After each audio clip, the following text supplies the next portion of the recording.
الرحمن الرحیم۔ صحیح بخاری حدیث نمبر 531۔ حضرت انس سے روایت ہے کہ نبی کریم صلی اللہ علیہ وسلم نے فرمایا کہ جب تم میں سے کوئی نماز میں ہوتا ہے تو وہ اپنے رب سے سرگوشی کرتا رہتا ہے، اس لیے اپنی داہنی جانب نہ تھوکنا چاہیے لیکن بائیں پاؤں کے نیچے تھوک سکتا ہے۔ اور سعید نے قتادہ سے روایت کر کے بیان کیا کہ آگے یا سامنے نہ تھوکے، البتہ بائیں طرف پاؤں کے نیچے تھوک سکتا ہے۔ اور شعبہ نے کہا کہ اپنے سامنے اور دائیں جانب نہ تھوکے بلکہ بائیں طرف یا پاؤں کے نیچے تھوک سکتا ہے۔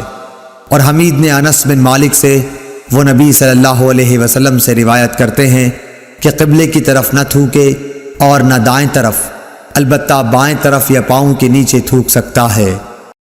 صحیح بخاری حدیث نمبر 532۔ انس بن مالک رضی اللہ تعالی عنہ نبی کریم صلی اللہ علیہ وسلم سے روایت کرتے تھے، کیا حضور صلی اللہ علیہ وسلم نے فرمایا کہ سجدہ کرنے میں اعتدال رکھو، سیدھی طرح پر کرو، اور کوئی شخص تم میں سے اپنے بازوؤں کو کتے کی طرح نہ پھیلائے۔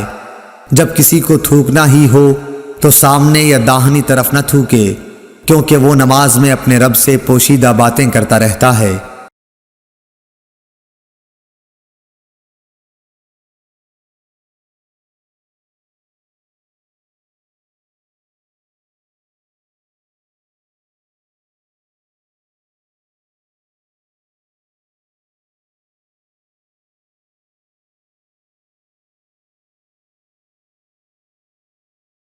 صحیح بخاری حدیث نمبر 533۔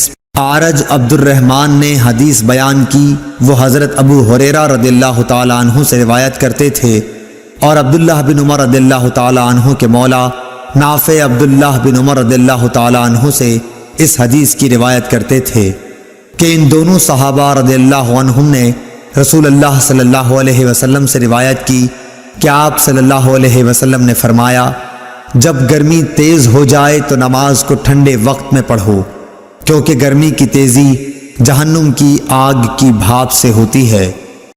صحیح بخاری حدیث نمبر 534۔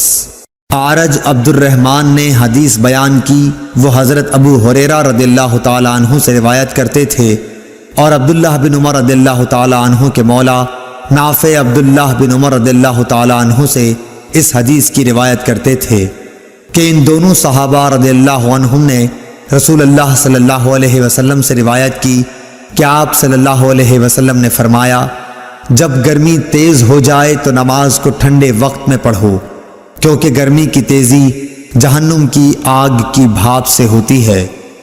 صحیح بخاری حدیث نمبر 535۔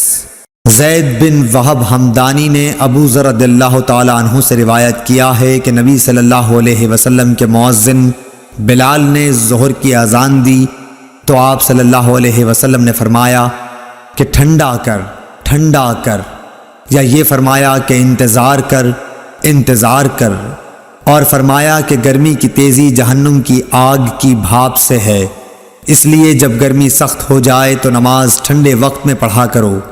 پھر ظہر کی اذان اس وقت کہی گئی جب ہم نے ٹیلوں کے سائے دیکھ لیے۔